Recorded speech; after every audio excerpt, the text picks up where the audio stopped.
You want better health. You start feeling very motivated. But as time goes, the energy goes. You don't feel motivated anymore. You don't feel being committed. What has happened? This evening, I want us to discuss and share some ideas on how you can sustain your passion for your dreams. And we'll look at why passion dies, and then we'll look at the three key things that sustains this passion that you can continue uh, pursuing your dreams. So in this video, we are looking at the quiet tragedy that kills your dreams. We'll look at why passion dies in most of the people, and we look at the psychology between the passion, and then we look at the framework for achieving your impossible dreams, and what are the things that sustain your passion. The three key pillars for maintaining your passion, and then how these three pillars can get transformed, and also we'll have a reflection on what can you start doing tonight. So, the quiet tragedy of lost dreams. Imagine waking up one morning, you look at the mirror, your hair is a little gray, your body is a bit little slower than it used to be. Years have passed, you worked hard, you paid the bills, you stayed busy, but a quiet question rises in your heart. What happened to the dreams that you once had? Not because you lacked the talent, not because the opportunity never came, but because something significant slowly faded your passion. No energy. Dreams rarely die suddenly, they fade quietly. What makes them fade? When the fire required to pursue them disappears, then everything seems like it has collapsed. The good news is research in psychology and leadership has shown something that is very significant. Uh, Passion is not random. You can build and protect it and sustain it. The question is, how do you do this? People like Stephen Scott in his book, Achieving Your Impossible Dreams.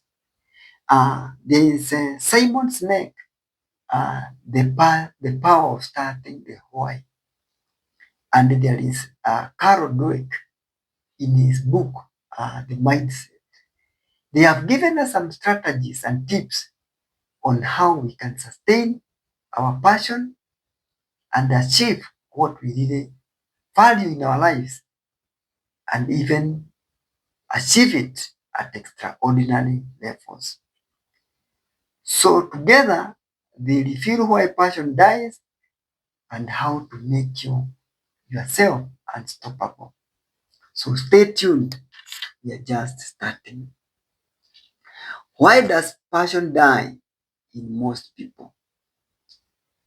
You watch a group of students. When children are small, they have a lot of dreams. They are passionate. They want to be astronauts. They want to be neurosurgeons. They want to be doctors. Name it. They have all the dreams of becoming anything in their lives. But then, as they move on, these passions of becoming the world changers fades away. What changes? Criticism from adults, from teachers, from colleagues starts killing their dreams. Fear of failure.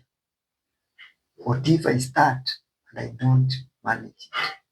You want to start an exercise program. Even before you start, you are thinking you are going to fail. You want to start a new diet to make your health better. You think you are going to fail. You don't start. You want to start a sleep program and you think, what will my friends say? The fear of criticism. You want to start eating healthy. You start thinking, I don't have the know-how. I don't have the resources. I don't even know how I go about it. What will I be taking for breakfast? When you start having these questions and these discussions with your mind, then you fail even before you start. So your dream slowly shrinks. When you would have gone to your 90s without any chronic condition, then you start on a downward trend. So you stop trying bold things.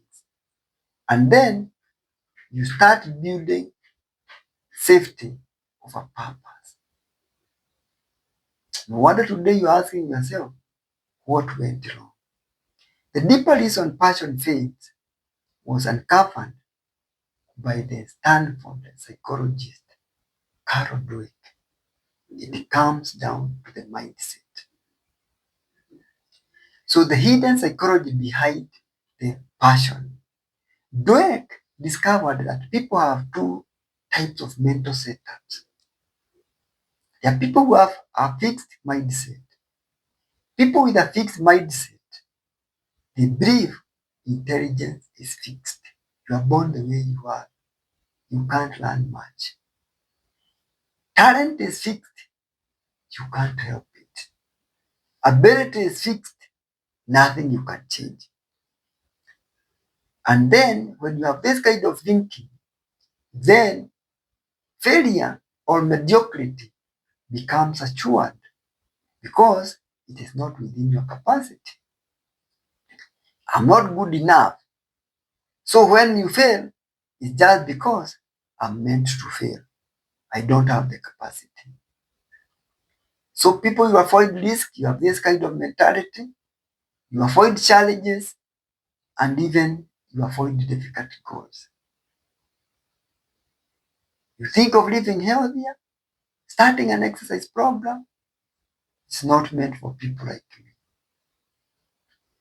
Your passion fades, and you want to protect your ego, and that becomes what determines your growth. Now, people who have the growth mindset, when you have a growth mindset, you believe something completely and radically different.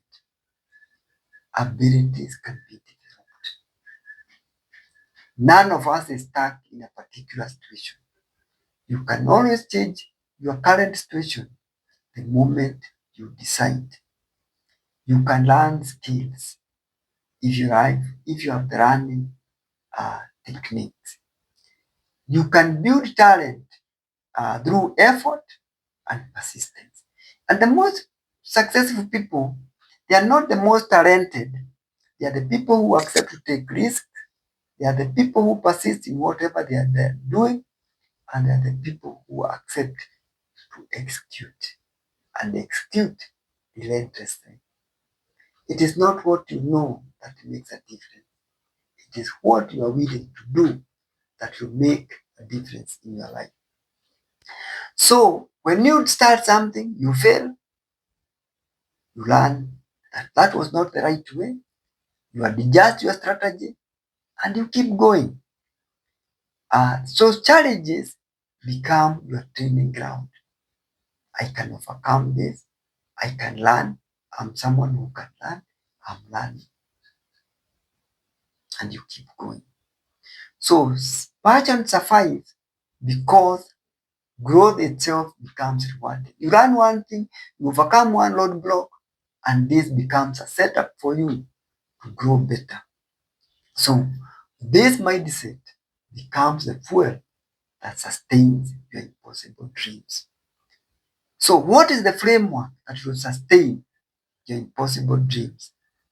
As Stephen Scott in his book, Achieving Your Impossible Dreams, puts three things that are necessary for you to achieve your impossible dreams. One, you must have a clear vision of what you want to achieve. Not a vision that is in your head. You have it written down.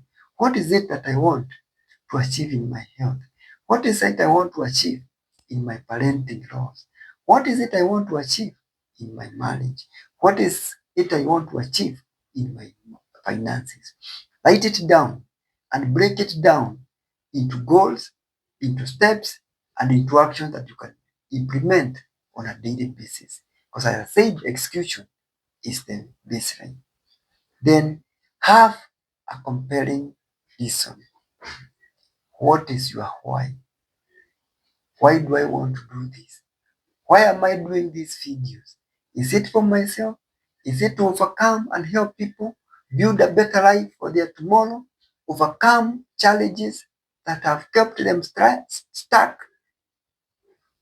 When you have a strong why, the what and the how become automatic. And then, are you willing to pay the price? The most interesting thing in life is whatever that you decide, there's a price. If you decide to do nothing, there's a price. If you decide to do something to better your tomorrow, there's a price also. So it is you to decide which is the pain, which is the price that you are willing to pay for. Because at the end of it all, there's a price. And when you are here today, if you move from your position today, whatever position you are moving, there still be pains to be borne. So every stage of your life has pains to be borne. But are you willing to bear the pain? Are you willing to pay the price? So that is another powerful area. As someone called Simon Sinek discovered that when you have an extraordinary why, then your purpose comes first, meaning comes first, and when you combine this idea, you get a very powerful structure. You have a growth mindset that you know when you encounter blocks, that is an opportunity to grow. It is an opportunity to learn. Then ask yourself, why am I doing this? Am I doing it for myself? Am I doing it for someone I love? What change do I want to make in society? Then make a clear vision of what you want to do. Put it in writing. And then be ready to pay the price. Because whichever way, there is a price to be paid. And I usually say that you pay the price either with getting what you want or you pay the price of regret. And the price of regret is so huge. But the price of discipline and accepting to pay the pain of doing what needs to be done is nonsense. So decide what pain are you willing to bear. So key number one, start with a clear dream. Passion cannot persist in confusion. So if you ask most people what they want in life, the answers are very vague. I want success. What is that? I want happiness. What kind of happiness? I want to do something meaningful. What exactly is that?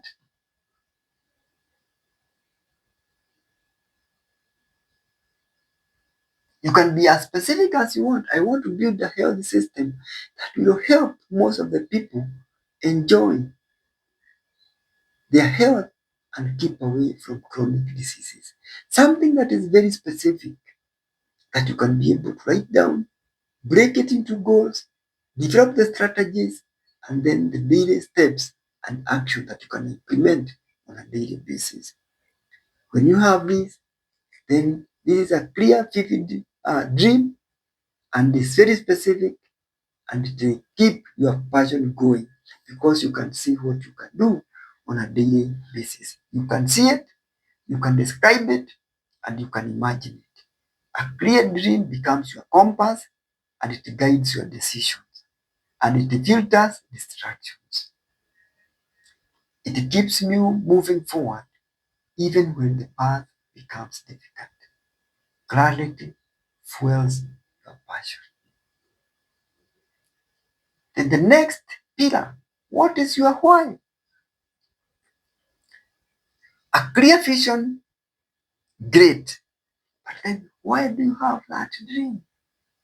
You need a meaning. You need something bigger than yourself. And when you have a big why, then the how and the what becomes automatic. So helping people live healthier lives is something above you. Building a better future for your children is something beyond you. Solving a problem that is causing people to suffer is something that is beyond you. Creating something that improves the world and making the future better. When your why is strong, then your passion survives the obstacles. Because the dream becomes more than the personal success, but it becomes a purpose. It becomes a compelling force. So, then the third pillar, are you willing to pay the price? Every meaningful dream has a price. Time, discipline, sacrifice. You are going to fail. You are going to be criticized. You are going to have no resources. You don't have the know-how. But you are supposed to overcome all these challenges. And then you are supposed to maintain your persistence. This is where most people stop when you have to pay the price. Because the moment the dream becomes difficult, doubt sets in, and then your mindset becomes everything. So people with a fixed mindset thinks these problems are too many, I can't be able to overcome them, and the difficult proves to them it is unsurmountable. People with a growth mindset will think this is training, I'm learning. Effort becomes investment. Failure becomes information, it becomes a setup for growth. Setups become preparation and opportunities to learn. The dream survives because the person decides the dream is worthy growing for. So when these three things combine, then something powerful happens. You begin to have a growth mindset, you develop a powerful why, and you define your clear dream. And then you commit to pay the price, and suddenly passion becomes resilient. Low motivations days no longer stop you. Challenges strengthen, and ordinary people begin to achieve extraordinary things. And when this happens, then you build a system that now you do not rely on your willpower, you rely on the system that you have built because it sustains you long term. Take a moment, ask yourself, what dream still burns in me? Write it down clearly. Define the goals, define the steps, define the actions for a daily basis. Have a timeline. Then ask, why does this dream matter to me? Is it for myself? What is the deeper purpose behind it? And when I'm approaching this dream, do I have a fixed mindset or a growth mindset? Am I willing to pay the price? Choose growth because the difference between achieving impossible dreams and just achieving dreams and living a life that is unproductive.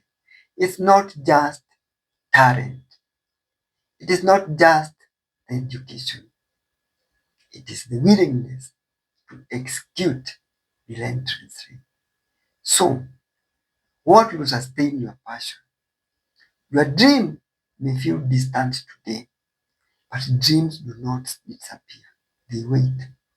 But for someone who is willing to pursue them again, decide today. Clarify your dream, decide your why, and adopt a growth mindset.